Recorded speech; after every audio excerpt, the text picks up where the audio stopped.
Columbia Institute of Technology acknowledges that our campuses are located on the unceded traditional territories of the Coast Salish nations of Musqueam, Squamish, and Tsleil-Waututh.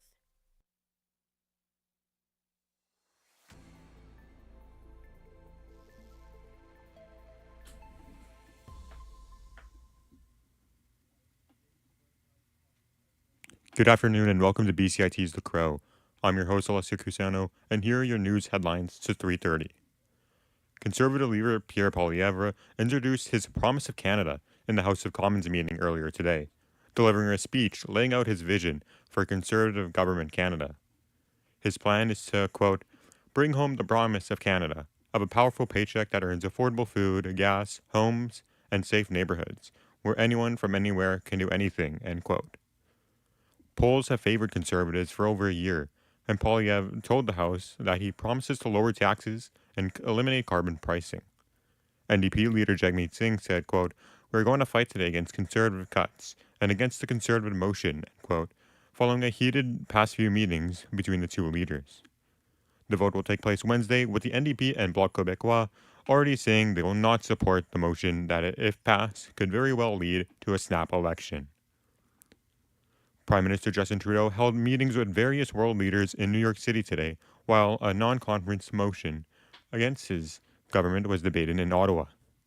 Speaking to reporters at the 79th meeting of the United Nations General Assembly, Trudeau said his focus is investing in Canada as the Conservatives work to bring down his government. Trudeau was also in attendance as U.S. President Joe Biden stressed multinationalism in his final address to the General Assembly. Multinationalism is a theme that's been common to Trudeau's speeches in recent years. The Canadian Mental Health Institution says teens are among the most stressed and have the most self-doubt. These can be attributed to school, social media, and their peers. Our reporter Emily Deneen speaks with Leslie Marcotte from Excellent Seminars about how to support teens during this time. Statistics Canada reports that 12% of teens face stress and anxiety, and over 3 million students doubt themselves. These numbers encourage schools to find ways of implementing self-worth and stress-reducing strategies for students. Leslie Marcotte works for Excellent Seminars, which goes around to schools and teaches students the importance of self-worth. Marcotte says that students have blind spots, and she helps them see again. When someone gets to the point of recognizing a blind spot and making a different choice that enhances their life, like nothing feels better. We are purposeful creatures. It's a really empowering feeling for me to watch other people become empowered. Marcotte continues to inspire teens every day. Emily Deneen, BCIT's The Crow. Reporter Emily Deneen joins us in studio now. Welcome, Emily. Thank you, Alessio. Of course. So, what are some of the other services that Leslie offers? Leslie does a communication workshop with teenagers where she teaches them how to properly connect with other people their age, and she works closely with them to make sure that they have committed to these ways of communicating. Leslie says that most forms of communication happen on an online platform, and she tries to encourage in-person communication. And what are some other resources for teens who are struggling with self-doubt and stress? Well, self-doubt and stress are different in every person. For some, taking a walk or going to the gym or making art helps. And for others, maybe seeing their friends, being with their pets, or being around their family can help. There are also online resources to help with these problems. Online therapy is very common, and it can either happen by text or on a phone call. Thanks, Alessio. Amazing. Thank you. Go Fish, a fishing derby for charity, took place recently in North Vancouver. Our reporter Jacob Fraser spoke to a local fisherman on what makes the event so important. The District North Vancouver Firefighters Charitable Society puts on an annual fishing derby that supports two local charities on the North Shore. Over the weekend, over 200 people attended the event. Local fisherman Alex Beachy participated in the derby and says it's a great chance to support charities. I think it's great. Obviously, as much as possible, it's awesome to support charities and help donate money to good causes. And the great thing with this is that we can put on an event where everyone can be excited about it and get involved and really have a great day overall. And the outcome of that is that it also just produces that cash flow for these charities. The District North Vancouver Firefighters Charitable Society website says the fishing derby has raised over $400,000 to date for Athletic for Kids and the Seymour Salmonoid Society. Jacob Fraser, BCIT's The Crow. Save Our Streets Coalition is pleading with the provincial government to address and respond to the increase of violence and crime in BC. Reporter Sophie Hansen has more on why the coalition is demanding the concerns be a part of the election conversations. A newly released poll conducted by Research Co. and Save Our Streets reported that about 40% of people think the provincial government is responsible for dealing with crime and public safety. Clint Malman, President and Chief Operating Officer at London Drugs and co-founder of Save Our Streets, addressed the running parties and urged them to plan a response to the demands. Save Our Streets is non-political. We're a fact-based organization, and we strongly believe that issues such as crime, public safety, street disorder, open drug use, violence, and criminal and gang activity deserve to be part of this election campaign.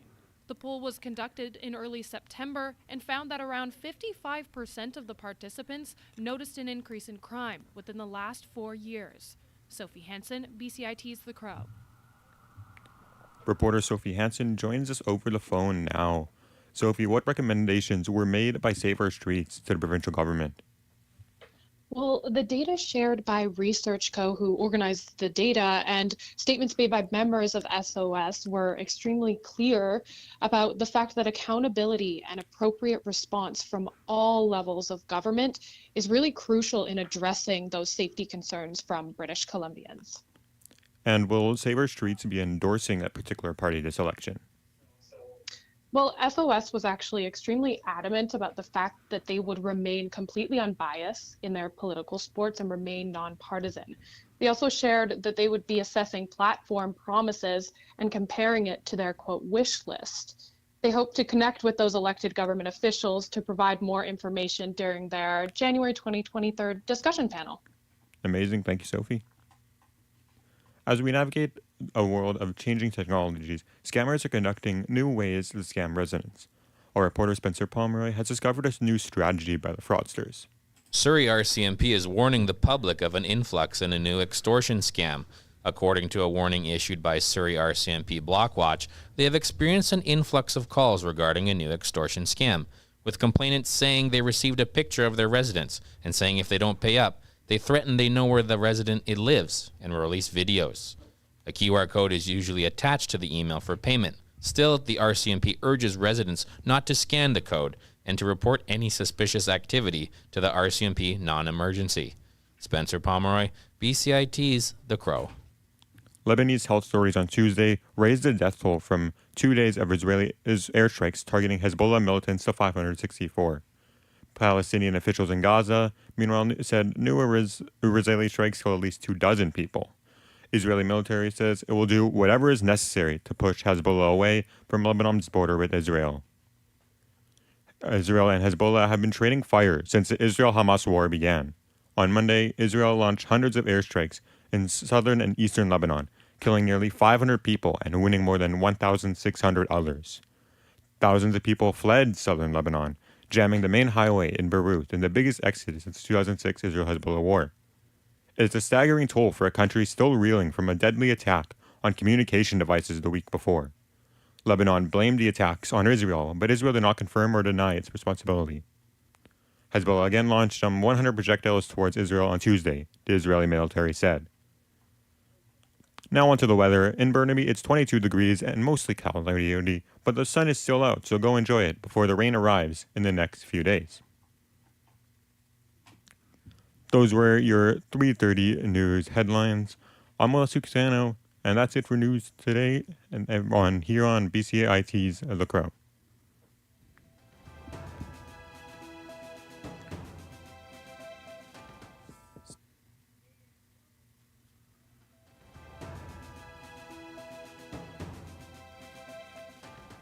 Stay tuned for more on BCIT's 1680 The Crow.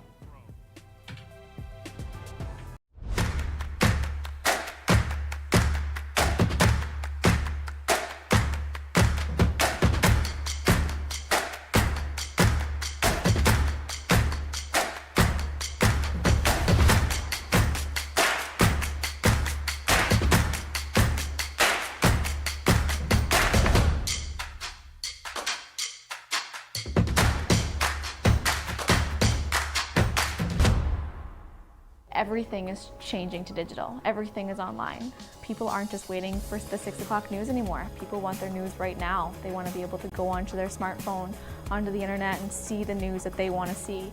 Vancouver is growing at, a really rapid rate, the Lower Mainland even, and with the tools that we're given here, we're able to cover all of that.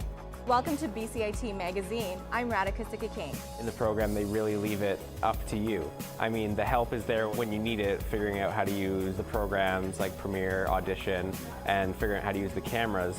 But it's up to you to sort of experiment and figure out what you can do when you go out in the field. They brought candles and flowers to remember the student who lost her life yesterday. Theresa May says the international community condemns Moscow. They really make sure that you know the basics and you are able to put out a quality product. I'm Brady Tretnero. And I'm Radhika Sikki-King.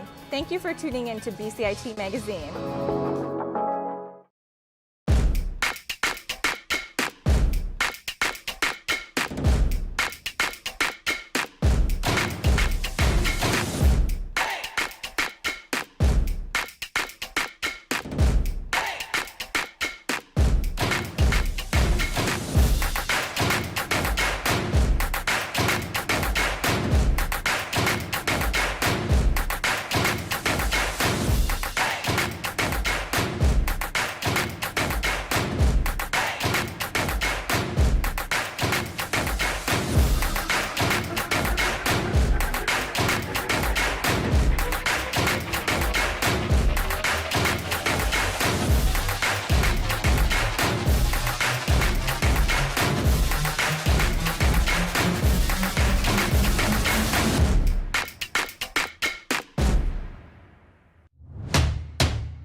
Good afternoon, I'm Lauren Achille, and this is your sports update to 3:45. Retired NFL quarterback Brett Favre told a U.S. congressional committee today that he has been diagnosed with Parkinson's disease. Sagar Magani from the Associated Press has more. Former football star Brett Favre says he's been diagnosed with a degenerative disease.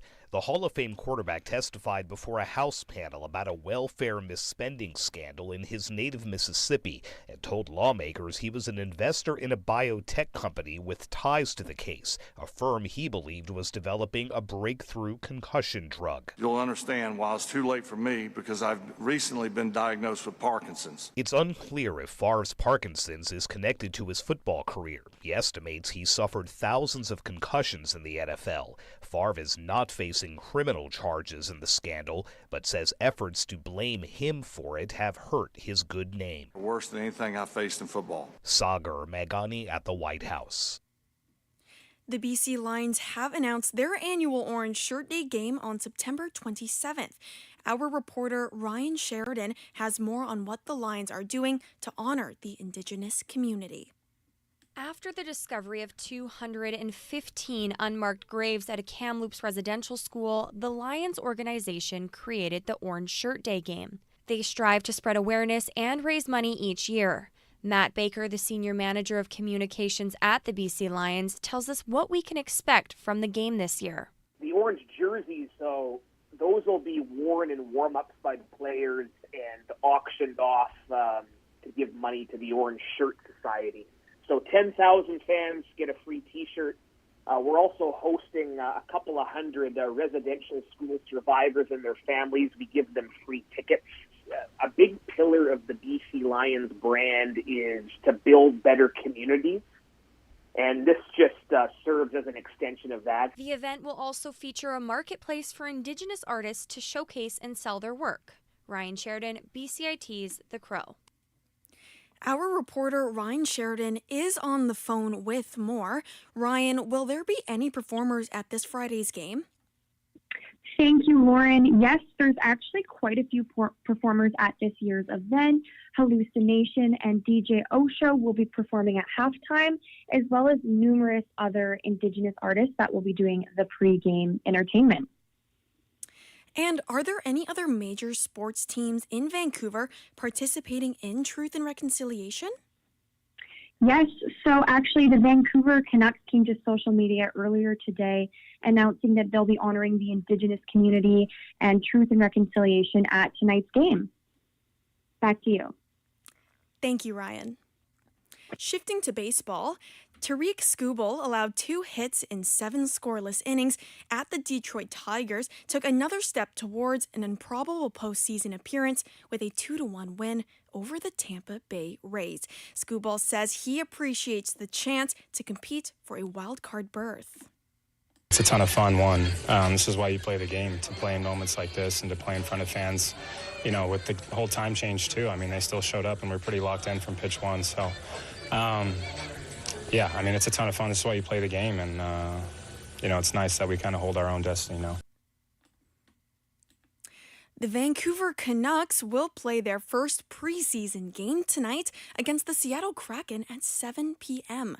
This is the first game out of 2 that will commemorate the National Day for Truth and Reconciliation. The Canucks will be playing at home at Rogers Arena.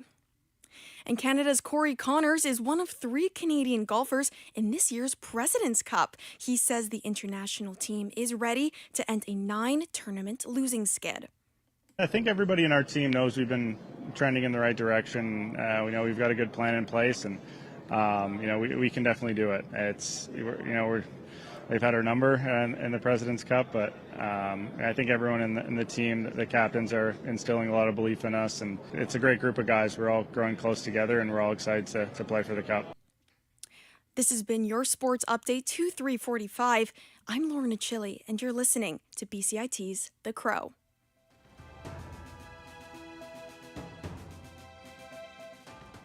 Stay tuned for more on BCIT's 1680 The Crow. As a Vancouverite and basketball fan, I'd love to see the iconic Vancouver Grizzlies jerseys be worn by a team of our own. As you may have heard, the Memphis Grizzlies will be wearing the Vancouver's old franchise jerseys at their opening game on October 2nd. Now, anybody else get kind of rubbed the wrong way? I mean, seeing pictures of current Memphis players wear these jerseys leaves kind of a bad taste in my mouth, and here's why. The average age of the Memphis team is 24, which means more than half of the team were born in 2000 or later. And if you didn't know this, the Vancouver Grizzlies relocated to Memphis in 2001. So seeing these young players who may not have even been aware, let alone alive to see the original Grizzlies, makes it seem surface level. I mean, I understand the intention, like commemorating Vancouver's NBA team and its history, but to me, it's just a reminder of what we once had. And it hurts more, though, that polls have shown that the majority of British Columbians want an NBA team and would make it their new favorite. So leave Vancouver in Vancouver. It's our history, not Memphis's own history. Create something new with Vancouver, not try to make local Memphis fans care. I love our iconic jerseys, but let's leave them and see them in Vancouver. And if not, keep it in the archives. I'm Lauren Achille, and that's today's sports comment.